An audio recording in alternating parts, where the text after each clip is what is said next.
ज्ञान और विद्या के सागर पूज्य गुरुवर अपने असीम अथाह समीचीन ज्ञान के द्वारा हम अज्ञानी जीवों के अंतरंग को सदा सम्यक्त्व से प्रकाशित करते रहें। इन्हीं भावनाओं के इच्छुक गुरुवर के पावन पवित्र चरणों में कोटि कोटि नमोस्तु।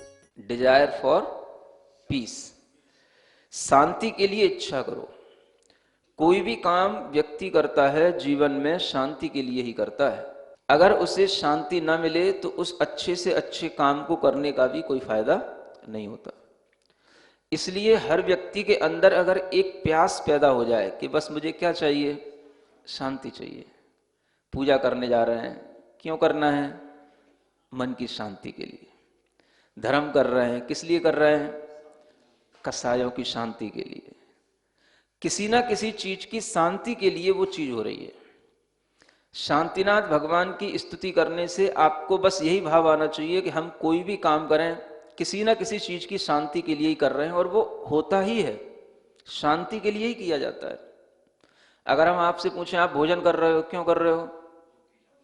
भूख की शांति के लिए। आप पानी पी रहे हो, क्यों पी रहे हो? प्यास की शांति के लिए। आप अगर सो रहे हो तो क्यों सो रहे हो? जो दिमाग चढ़ गया है, थकान हो गई है, भारीपन हो गया है, जो ऊब आ रही है, उसकी शांति तो कर रहे हो। कौन सा ऐसा काम है जिसमें शांति नहीं होती? इसलिए हर व्यक्ति लौकिकता में भी जो कुछ कर रहा है शांति के लिए कर रहा है। अगर उसके लिए प्रयोजन में ये भी आ जाए कि मुझे अलौकिकता में भी कुछ करना है, तो वो भी शांति के लिए करना है। शांति का रास्ता कहाँ से जाता है, शांति कैसे मिलती है, शांति का हमारे लिए उद्देश्य नहीं बनता है। जॉब करना है तो क्यों करना है?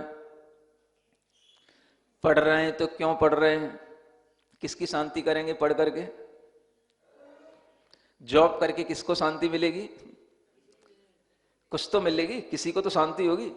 हमारी किसी इच्छा की शांति हो जाएगी कि हमने जॉब कर ली, जॉब करने से इच्छा की शांति हो गई तो वो ठीक है। और अगर उस इच्छा की शांति नहीं हुई तो वो जॉब करने का भी कोई मतलब नहीं है। आप पहले ये देख लो कि हम जीवन में कुछ भी करते हैं, कुछ ना कुछ अपनी शांति के लिए ही करते हैं। अगर आप पढ़ रहे हैं, कोई बड़ी बड़ी पढ़ाई पढ़ रहे हैं, तो उसमें भी आप देख लो कुछ शांति मिलेगी कि नहीं। किसकी शांति के लिए? वो भी कुछ ना कुछ शांति के प्रयोजन से होगा। समझ आ रहा है? आप किसी को इंजीनियर बनना है, किसी को डॉक्टर बनना है, किसी को आईएएस ऑफिसर बनना है, क्या करोगे आप बन के? और बन भी गए तो आपके मन के अंदर सिर्फ एक ही भाव आना चाहिए कि इसको बनने के बाद में हमारे लिए इस बात से शांति हो जाएगी। वो कोई बात हो शांति के लिए तो ठीक है। और वैसे ही आपके अंदर शांति है तो बनने की कोई जरूरत ही नहीं है। समझ आ रहा है? आदमी के लिए धन भी कमाना होता है तो कुछ ना कुछ अपने प्रयोजनों की पूर्ति करने के लिए होता है, ताकि उसके माध्यम से जो उसके अंदर अशांति आती है उस अशांति को दूर कर सके। तो हर व्यक्ति के लिए कोई ना कोई प्रयोजन होता है, और उस प्रयोजन में अंततः यही आता है कि वह मन की शांति के लिए, इच्छा की शांति के लिए ये काम कर रहा है। तो कुल मिलाकर के क्या कर रहा है? इच्छा की शांति के लिए। बस इच्छा है अपनी, हमने इच्छा बना ली कि हमें इंजीनियर बनना है, हमने इच्छा बना ली कि हमें डॉक्टर बनना है। बस अब उस इच्छा की शांति के लिए हमें 7 साल 5 साल 10 साल लगाना है, ताकि वो इच्छा हमारी शांत हो जाए बस। और अगर वो इच्छा आपकी केवल शांतिनाथ भगवान की भक्ति से ही शांत हो गई तो फिर कुछ मतलब नहीं है। न इंजीनियर बनने का मतलब है, न डॉक्टर बनने का मतलब है। आखिर हमें बनकर के भी क्या करना है? शांति ही तो लेना है। और जो शांति लेने के बाद में हम दूसरे के लिए भी कुछ करेंगे तो वो भी शांति के लिए ही करेंगे। आप सोचो, अगर हम इंजीनियर बन जाएंगे, डॉक्टर बन जाएंगे, दूसरों के रोग ठीक कर देंगे या दूसरों का कुछ हम भला कर देंगे, वो आप उसके बिना भी कर सकते हो। और भी ऐसे उपाय हैं जिनके माध्यम से आप इतनी मेहनत ना करके भी आप उतना कमा सकते हो, उतना कुछ आपका जो है स्थान बन सकता है कि उसके माध्यम से भी आप उन जीवों के लिए कुछ अच्छा कर सकते हो। तो शांति के उद्देश्य से यदि व्यक्ति कुछ करता है तो फिर भी उसके लिए कुछ अच्छा होता है। लेकिन अगर हमारा उद्देश्य केवल अपने अंदर की कसाई को बढ़ाने का होता है तो फिर आदमी के लिए हमेशा परेशानी बनी रहती है। कुछ बच्चों का उद्देश्य केवल अपने अहम को बढ़ाने का होता है। अहम माने मैं डॉक्टर बन जाऊं, मैं कलेक्टर बन जाऊं, मैं इंजीनियर बन जाऊं, मैं बन जाऊं, तो ये मैं क्या कर रहा हूं? हम कोई शांति का उद्देश्य लेकर के तो चल नहीं रहे हैं। हम उद्देश्य में क्या लेकर के चल रहे हैं? अपनी मान कसाय। तो मान कसाय की पूर्ति के लिए अगर हम कुछ करेंगे तो उससे हमें अंततः शांति नहीं मिलेगी। उद्देश्य यदि हमारा शांति का रहेगा और उसके लिए अगर हम कुछ करेंगे तो वह हमारे लिए शांति कभी मिल सकती है। उद्देश्य शांति का हो तो हम ये सोच सकते हैं कि हम कुछ ऐसा ज्ञान प्राप्त करके दूसरे के लिए भी कुछ शांति के लिए ज्ञान दें, दूसरे के लिए भी कुछ अच्छा करें और हम भी अपने लिए कुछ अच्छा करें, तो वह उद्देश्य अच्छा होने से वो कुछ लाभ होता है और उसी के माध्यम से जीवों का भी कल्याण होता है। तो ये शांति का उद्देश्य हर किसी को बना करके रखना चाहिए। हम अगर धर्म कर रहे हैं तो किसके लिए? अपनी आत्मा के पाप कर्मों की शांति के लिए। हम अगर कोई भी अच्छा काम कर रहे हैं तो किसके लिए? अपने मन की शांति के लिए। शांति का प्रयोजन अपने अंदर रखो। हर काम में आपके अंदर बस पीसफुलनेस आनी चाहिए। समझ आ रहा? जितना आपके माइंड में, जितना आपके हृदय में पीसफुलनेस होगी उतना ही आप अच्छे बनोगे भीतर से। क्योंकि जब तक भीतर से शांत नहीं होगे अच्छे बनने की प्रक्रिया शुरू नहीं होगी। उतावली में कभी कोई अच्छा नहीं बन सकता। उतावली में भीतर से डर हो, उद्वेग हो, तो कभी कोई व्यक्ति अच्छा काम भी करना चाहे तो उसमें सक्सेस नहीं होता। यहां तक कि जब आप देख सकते हो, सोच सकते हो कि जब कोई बच्चा पेपर देने जाता है, अगर वो घबरा रहा हो, उतावली में हो, उसे डर लग रहा हो, उसे लग रहा हो कि पेपर बहुत कठिन हो गया, टाइम बहुत कम है, तो इस डर में ही उसका सारा का सारा दिमाग जो है डिस्टर्ब हो जाएगा और उसी में जो है उसका सारा पेपर खराब हो जाएगा। भीतर अगर शांति होगी तो जो सामने है उसको आप समझ पाओगे, आपकी स्मृति में जो होगा वो याद आ पाएगा। और अगर भीतर उद्वेग हो गया, डिस्टरबेंस हो गया, भीतर से डर बैठ गया या किसी भी तरीके का कोई भी उतावलापन आ गया, तो वह सारा का सारा आपका वह जो मेहनत है वो सब बेकार हो जाती है। तो बिना शांति के कोई भी काम अच्छा होता नहीं है। शांति से ही हमें घर चलाना पड़ता है, शांति से ही हमें व्यापार करना पड़ता है, शांति से ही पढ़ना होता है, शांति के लिए ही जॉब करनी होती है, शांति से ही जॉब करना होता है। हड़बड़ हड़बड़ हड़बड़ हड़बड़ करोगे ज्यादा तो कहीं ना कहीं एक्सीडेंट कर जाओगे, कहीं चोट खा जाओगे, महीनों तक के लिए बेड रेस्ट पे जाना पड़ेगा। नहीं होता? एक छोटी सी गलती आदमी के लिए महीनों के लिए बेड रेस्ट पे डाल देती है। तो ये किसके अभाव में? हमारे उद्देश्य में नहीं रहता। हम घर से बाहर निकल रहे हैं, उद्देश्य रखें, शांति के साथ ही हमें घर से बाहर निकलना है। हमें जॉब पे जाना है, अपना काम शांति से करना है। हमें ड्राइविंग करनी है, अपना काम शांति से करना है। उद्देश्य बना करके रखो, भीतर अपने अंदर ये चीज बिठा लो, हमें हर काम शांति से करना है। अन्यथा क्या होगा कि आप कोई भी अच्छा काम करने के लिए तैयार होगे, हड़बड़ाहट में करोगे, तुरंत आपके लिए कुछ ना कुछ दुर्घटना घट जाएगी और आपका वह काम लंबे समय के लिए पेंडिंग में चला जाएगा। तो हर काम के लिए शांति चाहिए। जहां शांति नहीं है वहां कुछ भी काम नहीं होता और कोई भी काम अच्छा नहीं हो सकता। तो घर के अंदर भी शांति चाहिए। तो शांति का उद्देश्य हो सदस्यों के अंदर, जो घर के मेंबर हैं उनके अंदर, सबके अंदर एक भीतर से थिंकिंग आ जाए, हम क्या कर रहे हैं? शांति के लिए कर रहे हैं सब कुछ। यहां तक कि अगर कोई गृहिणी रोटी भी बना रही है तो किस लिए? शांति के लिए। रोटी किस लिए बन रही है? भोजन किस लिए बन रहा है? वो घर में अगर भोजन नहीं बनेगा तो घर में लोग चिल्लाने लगेंगे, सबकी शांति के लिए। कोई भी चिल्लाए नहीं, भूख से कोई तड़फे नहीं, तो शांति के लिए तो बन रहा है। और वो भोजन बनाने वाली गृहिणी अगर भोजन भी शांति से बनाएगी तो भोजन भी अच्छा बनेगा। अगर वो शांति से नहीं बनाएगी, वो भी हवड़ दवड़ से बनाएगी, तो कुछ का कुछ बन जाएगा, किसी में कुछ का कुछ मिल जाएगा। कोई चीज बनती होगी, कोई चीज में कुछ चीज मिल गई, उसका स्वाद ज्यादा आएगा, जो ओरिजिनल चीज थी उसका स्वाद आएगा नहीं। समझ आ रहा है? शांति से। अगर शांति नहीं होगी तो आपकी सामने आंखों में रखा हुआ, जो आंखों के सामने कोई भी पदार्थ रखा हुआ है वो भी सही ढंग से आपको समझ में नहीं आएगा कि ये बूरा रखा हुआ है कि नमक रखा हुआ है। ये भी किससे समझ में आएगा? शांति से। जहां हवड़ दबड़ होती है वो कुछ भी समझ में नहीं आता है।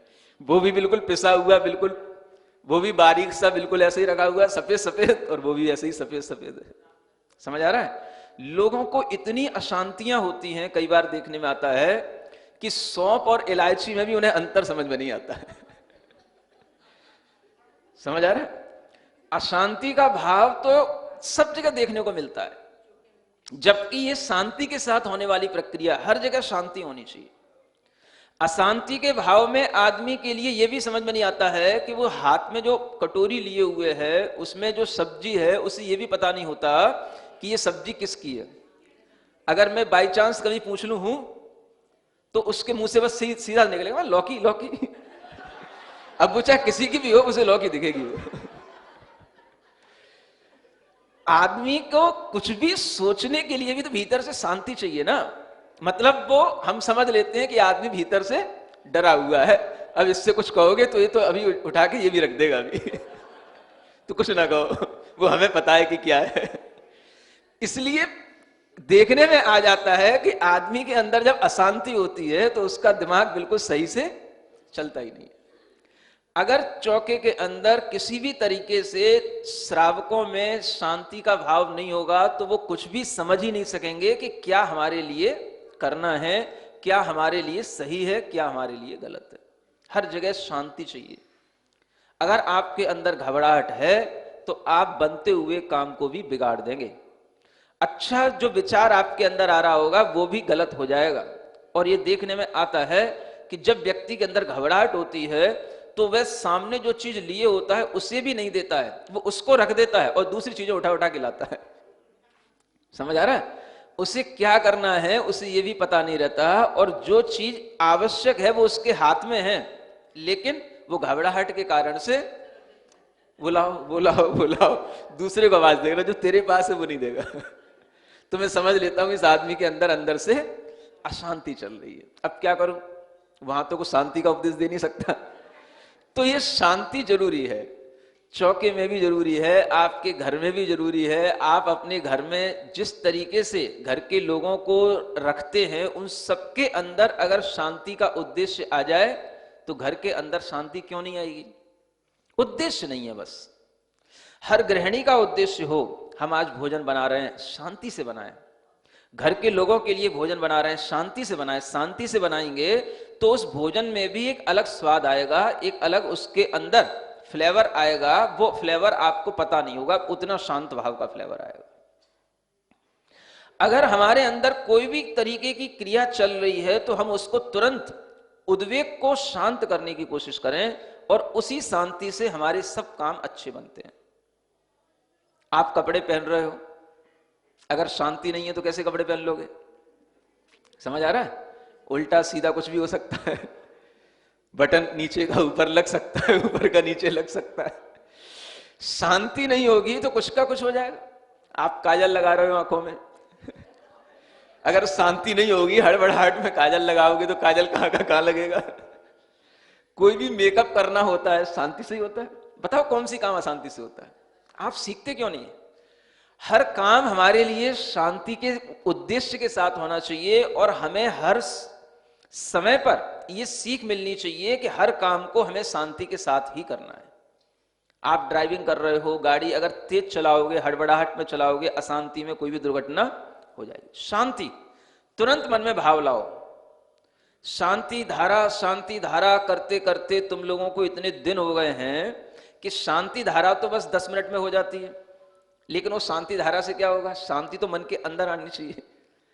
आपके मन में शांति का उद्देश्य होगा तो हर समय पर आपके परिणाम शांत होंगे, हर समय पर आपको शांति धारा जैसा लाभ मिलेगा। वो तो एक प्रतीक कुछ समय के लिए होता है कि आप उसको करके ये अपने अंदर भावना ले आओ ताकि वो भावना दिन भर काम आए, लेकिन आपके उद्देश्य में वो दिन भर भावना रहती नहीं, क्योंकि आपको पता ही नहीं होता कि हमारा उद्देश्य क्या है। शांति का होना चाहिए।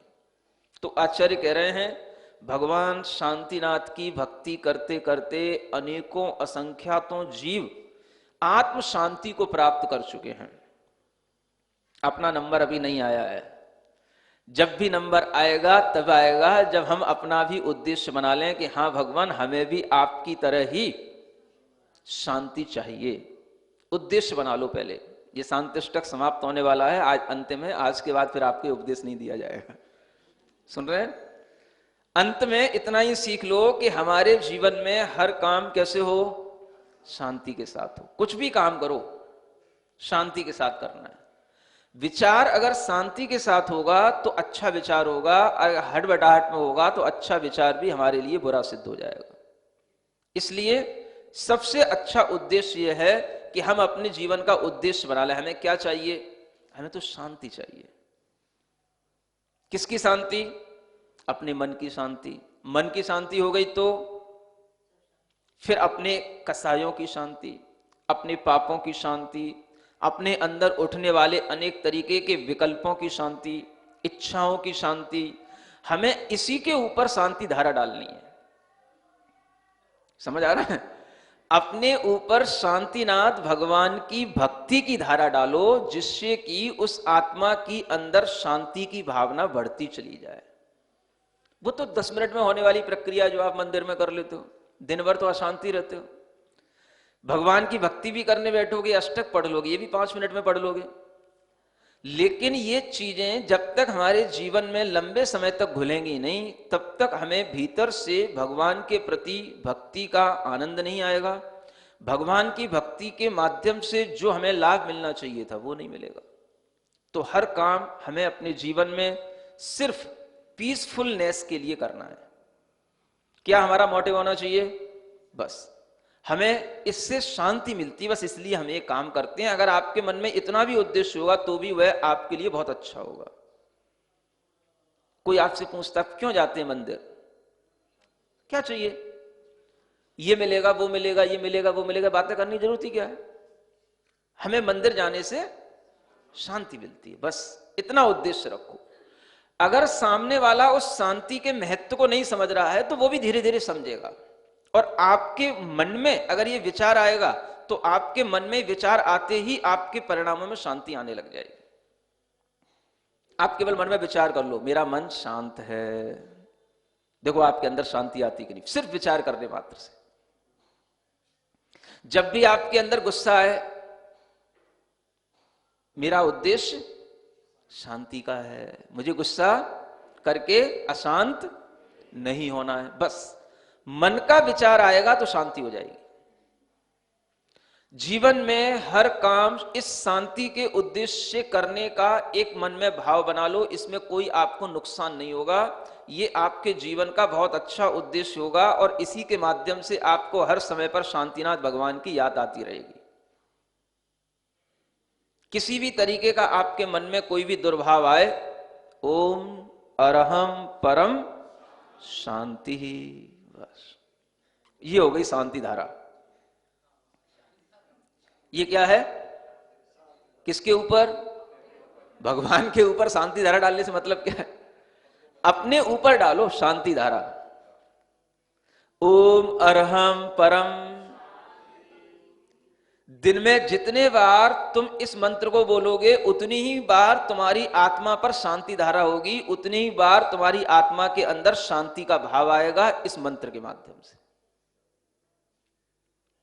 एक बार भगवान के सामने शांति धारा कर लो, फिर दिन भर अपने मन की, अपनी आत्मा की शांति के लिए इस मंत्र का निरंतर ध्यान रखते हुए आपके मन में जब जब अशांति पैदा हो, ओम अरहम परम शांति।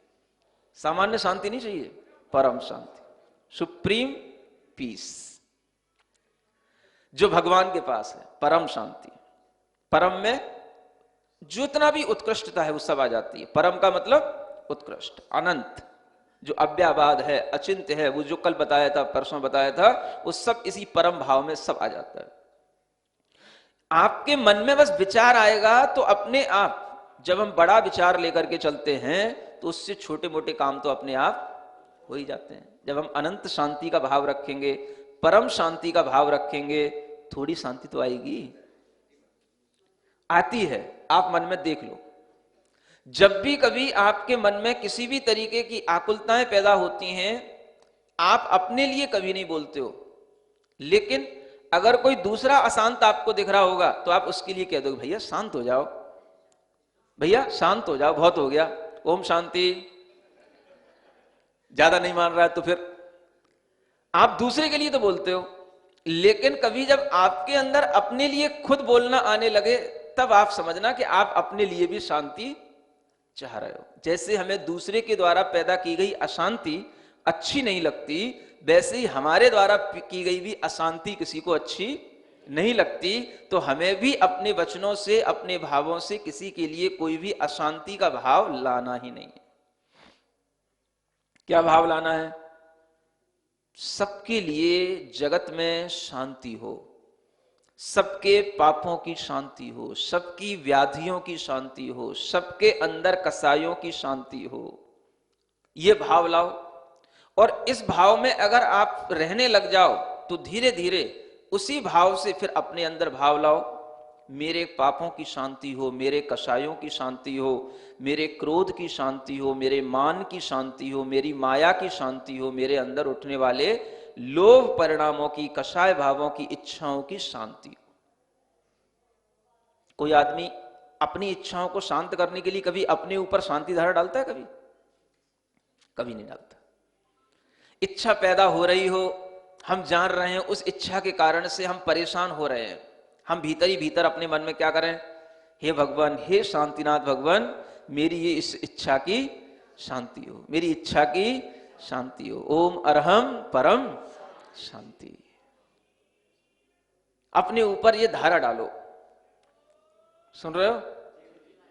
आप कहोगे महाराज हमें तो कोई इच्छा होती नहीं है, फिर दिन भर दौड़ते क्यों रहते हो इधर से उधर? शांति से बैठा भी नहीं जाता और शांति का कोई काम किया भी नहीं जाता, बस शांति धारा भी जल्दी हड़बड़ हड़बड़ में डाल करके उसमें भी आकुलता हो जाती है।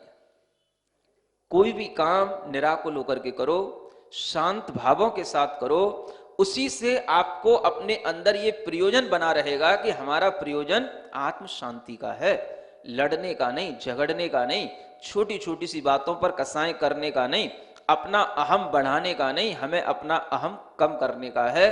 क्योंकि अहम बढ़ाने से तो कसाय के कारण से हमारे अंदर का धर्म मिट जाता है, उसे हमें शांत करना है। कब करेंगे? कोई अलग से जन्म नहीं मिलेगा, कोई अलग से हमारे लिए कोई काल नहीं आएगा। इन्हीं सब समयों में, इन्हीं सब सामग्रियों के साथ में, इन्हीं परिस्थितियों में हमें ये सब काम करने होते हैं। अलग से हमारे लिए कोई हम अपना समय निकालें, लोग तो यहां तक सोच के रखें अगले जन्म में करेंगे महाराज। समझ आ रहा है? कोई भी धर्म की बात कहें, महाराज इस जन्म में कुछ नहीं होना, अब अगले जन्म में करेंगे। कर लिया तुमने। तुम जैसे बहानेबाज लोगों को कभी किसी भी जन्म में कुछ नहीं होने का, जो इस तरीके की बातें करते हैं। जो काम आज नहीं कर सकते, वो काम आप कल नहीं कर सकते, वो काम आप कभी नहीं कर सकते। जिस काम की शुरुआत आज ही करने योग्य है वो काम आज ही करो। आज करोगे तो कल होगा, कल होगा तो अगले जन्म में भी होगा, और जो आज नहीं हो रहा वो कभी नहीं होगा। इसलिए जो व्यक्ति कहते हैं कि हमें धर्म बाद में करना है, हम बाद में कर लेंगे, अगले जन्म में होएगा, अगले जन्म में ऐसी शक्ति मिलेगी तब कर लेंगे, कभी शक्ति नहीं मिलने वाली। शक्तियां भी हमें तभी मिलती हैं, जो शक्तियां हमें आज मिली हैं उनका अगर हम सदुपयोग करेंगे तो वो शक्तियां हमें आगे मिलेंगी, और अगर हम उनका दुरुपयोग करेंगे, उनका ख्याल नहीं रखेंगे, तो वो शक्तियां भी हमारे लिए आगे नहीं मिलने वाली। इसलिए आचार्य कह रहे हैं अपने कसायों की शांति के लिए, क्रोध कसाय के बारे में तो आपने बहुत सुन लिया, मान कसाय के बारे में आप खूब अनुभव करते ही हो, उसकी भी शांति करने के लिए अपने मन में क्या विचार करो, ओम अरहम परम शांति। अरहम कहते ही आपको शांतिनाथ जैसी अनंत शांत आत्माएं दिख जानी चाहिए, क्योंकि अरहम का मतलब क्या है, अनंत सिद्ध आत्माएं, सब शांत रूप हैं, सब परम शांतिमय हैं। इसलिए अरहम का मतलब परम शांति है। परम शुद्ध आत्माओं की जो परम शांति है उसका हम विचार लाते हैं अरहम के माध्यम से, ओम के माध्यम से। तो ये मंत्र अपने आप में हमारे अंदर इतना ज्यादा लाभ देने वाला हो जाता है कि इस मंत्र का केवल हमारे अंदर नाम उच्चारण हुआ और हमारे अंदर शांति आई। किसी भी तरीके का डर लग रहा है, किसी भी तरीके की कोई भी हमारे अंदर दिक्कत है, काम बनने की, बिगड़ने की, पहले अपने परिणामों को शांत करो, क्योंकि जब तक भीतर शांति नहीं होगी पुण्य का लाभ नहीं होगा, पुण्य विचार नहीं आएंगे, पुण्य कर्म का बंध नहीं होगा। आपके अंदर भीतर की अशांति से ही असाता का बंध होगा, दुख का बंध होगा, जिसके कारण से आपको दुख मिलेगा। तो जो लोग शांत से जीवन जीते हैं उन्हें सब तरीके के सुख भीतर से अनुभूत होते हैं। उन्हें जीवन का उद्देश्य बनाओ। क्या करना है हमें? शांतिनाथ भगवान की स्तुति के फल से शांति की इच्छा करना है। बस पूरा पखवाड़ा आपने शांतिनाथ भगवान का विधान करते हुए निकाला है। 16 दिन का शांतिनाथ विधान किया है, रोजाना 120 अर्घ चढ़ा रहे हो। समझ आ रहा है? अब ये शांतिनाथ भगवान की स्तुति में हमारे लिए यह जो नयापन आना चाहिए वो इसी भाव से आएगा कि बस हमारी दृष्टि में ये भाव आ जाए कि हम शांति की इच्छा करने वाले हैं। अगर हम इस इच्छा से भगवान के पास जाएंगे तो भगवान कहेंगे हाँ वास्तव में इसकी इच्छा भी वही है जिस इच्छा की पूर्ति मैंने कर ली है। जब दोनों की इच्छाएं मैच होंगी तब कुछ संबंध बनेंगे। संबंध किससे बनते हैं? एक से विचार वालों से। समधि कहलाते हैं। नहीं समझ आया? जब बेटा बेटी का विवाह कर लेते हैं तो दो परिवार के बीच के पिता क्या कहलाते हैं? समधि। क्यों कहलाते हैं समधि? धी माने होती है बुद्धि, विचार। सम माने समान। हमारे विचार और आपके विचार एक जैसे मिल गए, इसलिए हम क्या बन गए? समधि बन गए। समझ आ रहा है? अब इधर तो आप समधि बन गए, जहां कहीं पर भी आपको अपना संबंध बनाना है वहां पर आपको समधि ही बनना है। अगर भगवान से भी आपको अपना संबंध बनाना है तो भगवान को समधि बनाना पड़ेगा। अब भगवान तो ऑलरेडी समधि वाले हैं, तो भगवान के सामने पहुंच करके भगवान से संबंध बनाने के लिए अपने आप की धी को, बुद्धि को, विचार को भगवान की तरह सम बनाना पड़ेगा, तो समधि तुम भगवान के बन जाओगे। समझ आ रहा है? हाँ, जहां एक जैसे विचारों के संबंध बनते हैं उस सब संबंधों का नाम समधि के साथ में जुड़ जाता है। आप चिंता नहीं करो। समझ आ रहा है? इसलिए केवल दो परिवार के बेटे बेटियों के संबंधों में ही समधि नहीं होते हैं, सब कोई समधि बन सकते हैं। आप गुरु के साथ भी समधि बना सकते हो, गुरु को, भगवान को भी समधि बना सकते हो। समझ आ रहा है? आपको बनाना है और बनाने के लिए आपको बनना पड़ेगा। समझ आ रहा है? आखिर जब भी कोई आप संबंध बनाते हो तो उन संबंधों के बन जाने पर वो नाम अपने आप आ जाता है कि हाँ ये भी समधि समधि हो गया। अब ये नहीं, आखिर कोई अलग से टीका तो नहीं लग जाता कि कोई नेम प्लेट लग जाती है समधि की। जब संबंध बन गया तो दोनों के लिए अलग से अपने आप एक टाइटल लग जाता है। दोनों कौन हो गए भाई? ये समधि समधि हो गए। तो दोनों ही समधि हो गए ना, एक तो नहीं हुआ। तो उसी तरीके से अब यहां पर थोड़ा सा क्या है, यहां पर तो भगवान है, गुरु हैं, ये ऑलरेडी समधि हैं। समझ आ रहा है ना? आप तो एक के बनोगे समधि, ये तो जमाने के समधि है। तो अब जमाने का कोई भी व्यक्ति इनसे अपना संबंध जोड़ लेगा तो वो भी इन्हें अपना समधि बना लेगा। इनके बराबर जैसी बुद्धि, इनके जैसे विचार हमारे बन जाएं, हे भगवान हम यही इच्छा करते हैं। इसी का नाम है समधि। बस कर लो आप भगवान की भक्ति। ऐसी अगर बुद्धि बनेगी, ऐसा अगर मन में विचार आएगा तो आपका संबंध गुरु से, प्रभु से लंबे समय तक रहेगा, क्योंकि आप उन्हीं की इच्छा के मुताबिक चल रहे हो और जैसा उन्होंने किया है वैसा ही आप करने की इच्छा कर रहे हो। इसी का नाम है समधि। समझ आ रहा है? इसलिए यह संबंध अपने को बनाने से अपने अंदर ये शांति अपने आप उतरने लग जाती है। और जब इस तरीके की इच्छाएं एक जैसी हो जाएंगी फिर कुछ भी बात कही जाएगी, कोई भी आपस में कमिटमेंट किया जाएगा, कोई भी एक दूसरे से हेल्प मांगी जाएगी, वो सब आपके पास में अपने आप पहुंच जाएगी। पहले क्या करना पड़ता है? हाँ, अब देखो यहां पर भगवान की भक्ति करते करते अंत में 2 लाइनों में कुछ कह रहे हैं, समझ आ रहा है? कारुण्यान मम भाक्ति कस्य च विभो दृष्टिम प्रसन्नाम कुरु। क्या कहते हैं भगवान से? हे भगवान, थोड़ी मेरे ऊपर भी करुणा करो, है?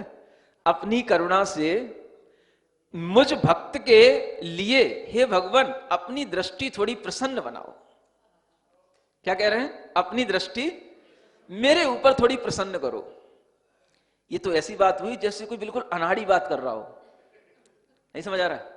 ऐसा लगे नहीं रहा जैसे आचार्य पूज्यपाद महाराज जिन्होंने सर्वार सिद्धि जैसे बड़े बड़े सिद्धांत ग्रंथ लिखे हैं, वो ऐसी बातें कर रहे हैं।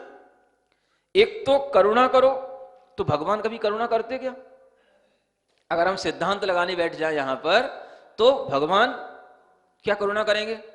दुनिया के अंदर इसीलिए तो मिथ्यात्व फैला है कि भगवान ने करुणा करके जीवों के उद्धार के लिए फिर से अवतार ले लिया। अब यहां क्या भगवान करुणा करेंगे? समझ आ रहा है? लेकिन जब भगवान की भक्ति की जाती है तो उस समय पर अपने अंदर ये नहीं देखना पड़ता है कि ये भगवान करेंगे कि नहीं करेंगे, ऐसा होता है कि नहीं होता है। मन में जैसा भाव आ जाता है, मन में जैसे विचार आ जाते हैं, वो भगवान की भक्ति में भगवान से प्रेषित कर दिए जाते हैं, क्योंकि अब हमारा उनसे संबंध बन गया है। अब जब समधी हो गए हैं तो फिर अब वो कुछ भी हमारे लिए गलत नहीं सोचेंगे। उन्हें लगेगा इसकी जरूरत है, अगर इसने कोई भी अपनी डिमांड रखी है, कुछ भी इसने अपना भाव रखा है, तो इसका भाव भी पूरा हो जाएगा। करुणा करने से करुणा नहीं होती है, बस करुणा की हम इच्छा करेंगे, उधर से करुणा अपने आप हो जाएगी। उन्हें करुणा करने की जरूरत नहीं है, लेकिन हमारे अंदर ये इच्छा पैदा होनी चाहिए, भगवान हमारे ऊपर भी करुणा करो। अब हम आपकी इतनी भक्ति कर चुके हैं, इतने दिन हो गए हैं, थोड़ी करुणा करो। आप मन में भाव करो, ये मत सोचो कि भगवान करुणा करेंगे कि नहीं, भगवान तो वीतराग हो चुके हैं, उनके अंदर तो राग है ही नहीं किसी से, फिर वो करुणा क्यों करेंगे। ज्यादा गणित लगाओगे ना तुम कुछ नहीं कर पाओगे। हाँ, इसलिए कहता हूं भगवान की भक्ति करने वाला कभी पंडित तो होता ही नहीं है। हाँ, पंडित भी वही भगवान की भक्ति करेगा जो अपनी पंडिताई छोड़ दे। भगवान के सामने बिल्कुल अनाड़ी बनकर के, बिल्कुल बालक बनकर के भगवान की भक्ति करोगे तो तुम्हारे अंदर भक्ति का भाव आएगा। अन्यथा ज्ञान दिखा करके ज्यादा भक्ति करोगे, भगवान कहेंगे तू पंडित बना रहे, तू अपना ज्ञान अपने पास में रख, तेरे लिए कुछ नहीं होने वाला। देखो क्या कह रहे हैं। दूसरी बात, दृष्टिम प्रसन्नाम कुरु, दृष्टि प्रसन्न करो। भगवान की दृष्टि कभी बिगड़ जाती है क्या? ये पूछने, ये कहने की क्या जरूरत थी भाई? भगवान की जिसकी बिगड़ती हो उससे कहा जाए, बिगड़ी तो नहीं है, भगवान की दृष्टि कभी बिगड़ नहीं सकती, फिर भगवान से क्यों कहना भगवान मेरे ऊपर दृष्टि प्रसन्न करो, अपनी प्रसन्न दृष्टि मेरे ऊपर डालो। भगवान की दृष्टि हमेशा प्रसन्न है, सबके लिए है, लेकिन हमें अगर अपने लिए भगवान की दृष्टि को प्रसन्न करवाना है तो हमें भगवान से इसी तरीके की प्रार्थना करनी पड़ेगी। तभी अपने आप जो प्रसन्न दृष्टि चारों तरफ फैल रही है, हम भी उसी में शामिल हो जाएंगे। समझ आ रहा है? ये तो वो प्रकाश है। आपके लिए सूरज प्रकाश दे रहा है, मान लो आपको अगर आंखें आपकी बंद हैं तो आपको प्रकाश नहीं मिल रहा है। आपको क्या करना है? बस आंखें खोल के देखना है कहां है सूरज। आप जैसे ही आंखें खोलोगे आपको आकाश में सूरज दिखाई दे जाएगा। तो उससे कहना पड़ता है कि थोड़ा सा मुझे अपना दर्शन दे दो, मुझे मेरे लिए देख लो। मेरे लिए देख लो का मतलब यह है, सूरज कह रहा है तुम मेरी तरफ देख लो, मैं तुम्हारी तरफ देख ही रहा हूं।